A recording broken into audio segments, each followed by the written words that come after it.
We don't have higher.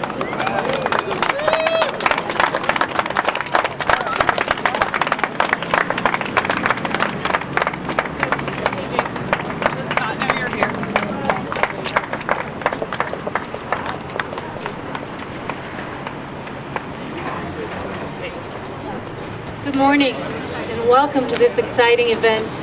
My name is Madeline Rohan and I am the Communications Director for the Republican National Hispanic Assembly. I'm here to tell you a little bit about Ryan and how he and I met. Actually, when we first met, we talked about the way we had been raised. And he told me about his mother and how this wonderful woman had to work 2 jobs at times to provide for her children. Then he told me about his own business and how he co-founded a charter school.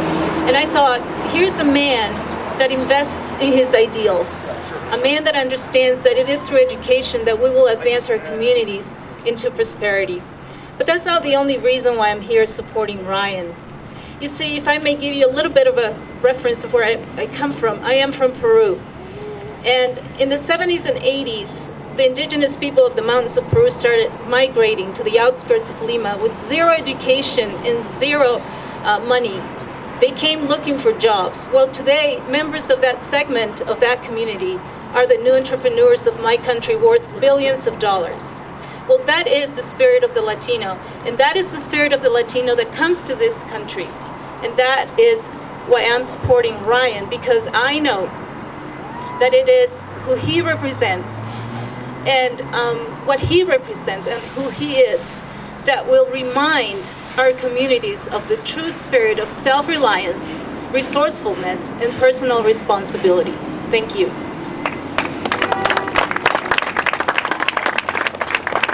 Now I would like to introduce House Minority Leader Representative Mike May. Hello. Well, I pulled in with my Ford F-150 truck looking for an oil change, and here's a crowd and a microphone, and what politician can resist that? Actually, I'm excited to be here. Ryan and I both, Aurora City Council, I'm on, as you know, the center of the universe, Parker City Council, or was.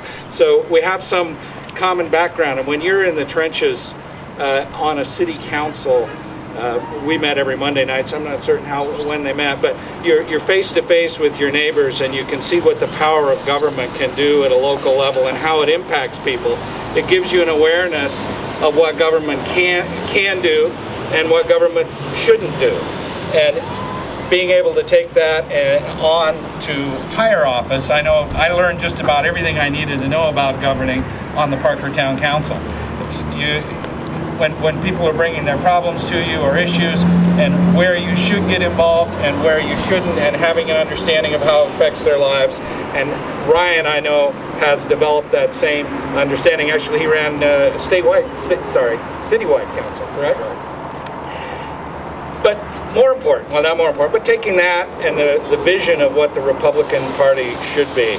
You may have noticed our party has several fresh horses in the race. Up in CD4, I think Cory Gardner, I hope I got the congressional district right. My friend Josh Penry running for governor. It's a new launch for the Republican Party, new energy, a new message, and some young vitality to carry that vision and that message to our state and, in Ryan's case, Ryan, off to the Capitol. So it's my pleasure and my honor to introduce Ryan Frazier, and I'll let him make his own announcement with what he's going to do. Ryan Frazier. How we doing today?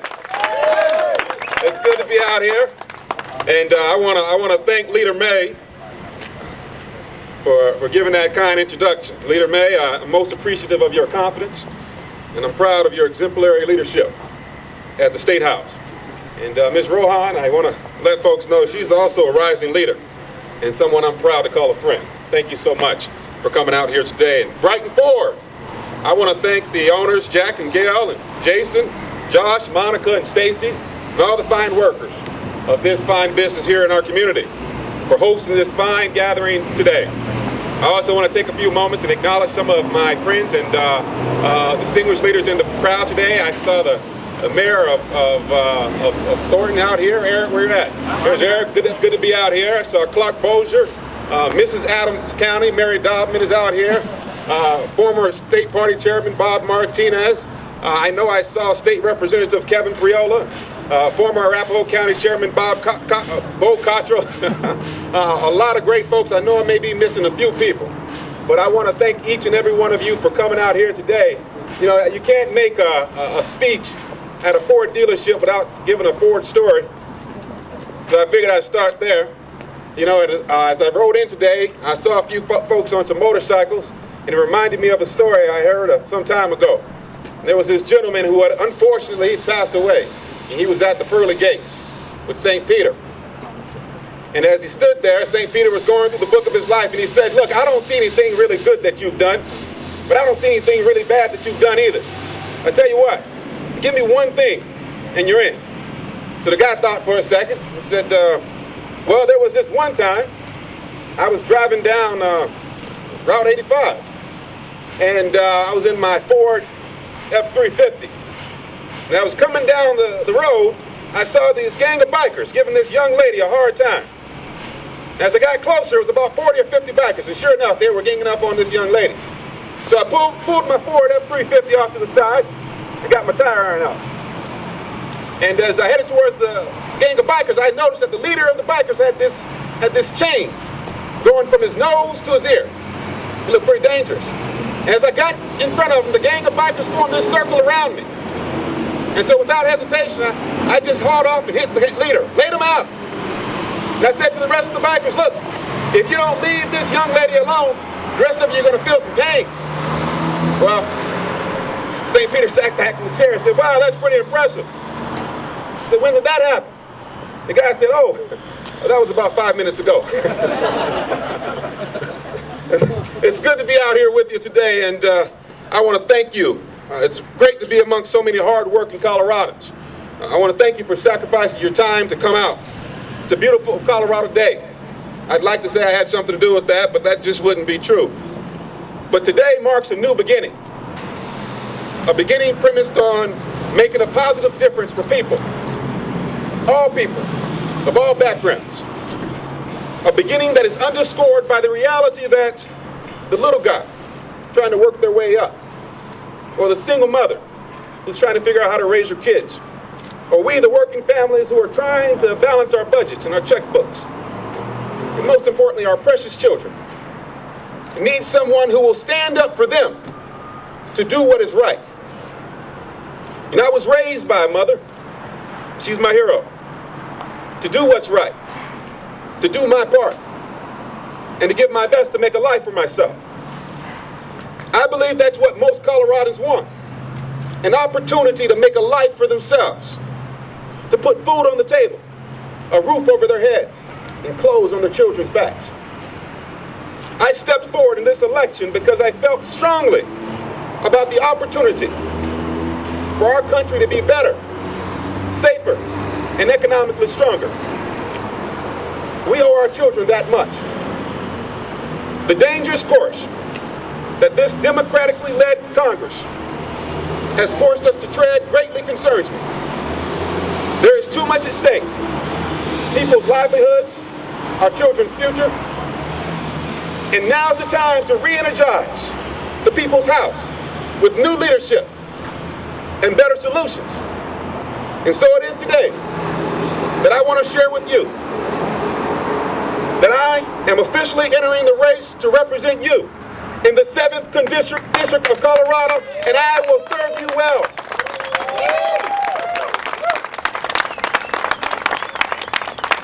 The people here deserve a better choice. This isn't about me. It's about our children. There are so many things to do and no time to waste. Let's not pretend that Washington is working for us. We know that Congress is failing to represent our views and deliver common sense solutions. I'm deeply motivated to fix the problems that you and I care about most. Creating more good-paying jobs, cleaning up the fiscal mess of wasteful spending and the enormous national debt, protecting our country from the threat of terrorism, and to embrace an all-of-the-above American energy policy that severs our dependency on foreign sources, to put forth free market solutions for healthcare reforms that ensure more Americans have access to quality care, and to give parents greater choice in their child's education. Simply put, my friends, I'm ready to work for American solutions for the American people.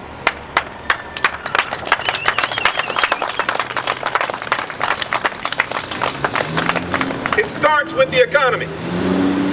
Getting Coloradans back to work requires getting government off the backs of the people and business with tax relief and investment tax credits that create jobs and private initiative. It also requires that we do more with American energy, natural gas, nuclear, and all of the above American energy policy that allows for more American energy production right here in Colorado that will create tens of thousands of jobs, new jobs, and lessen our dependence on foreign sources. And as we get our economy going, we must rein in a government that is spending like drunken sailors and use the growth in government revenues to bring down a now crushing $12 trillion debt. Last year alone, our government spent $383 billion on interest alone on the debt.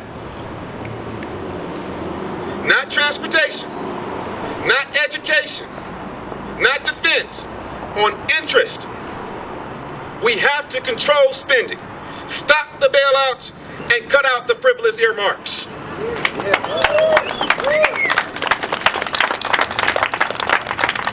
It's a tough economy, but more wasteful government spending is not the answer. I place my confidence in free people and free enterprise. We are standing in a family-owned business that didn't take the bailouts.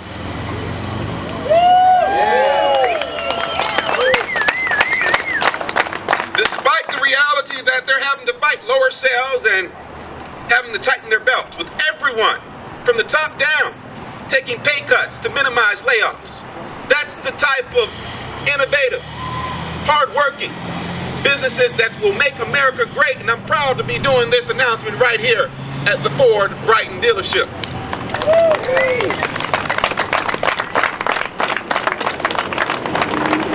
The business and workers here today, they understand that a strong economy will make a difference. I don't think it's too much to ask for a fiscally responsible government that works for the people, that keeps our taxes low, that builds roads and water systems, that protects our rights, upholds the Constitution, and defends our country, that strengthens the free enterprise system, embraces technology for self-government, and gives parents choice in their child's education. And yes, that is willing to give people that need it a hand up, not a handout. And for most Americans, a government that simply keeps its hands off our lives, respecting our liberty and individual responsibility. It's not too much to ask, my friends. I stand here ready to offer new leadership and a new way forward with better solutions to our problems. I will do what I believe to be right, not just what is Republican, nor will I always oppose the Democrats. I'm willing to work together to do what I believe is right for Colorado and for the American people. I'm asking you all, your friends and family, to join me on this journey. I believe that we can, and that together we will help make America a better place. Thank you, God bless, and thank you for coming out today.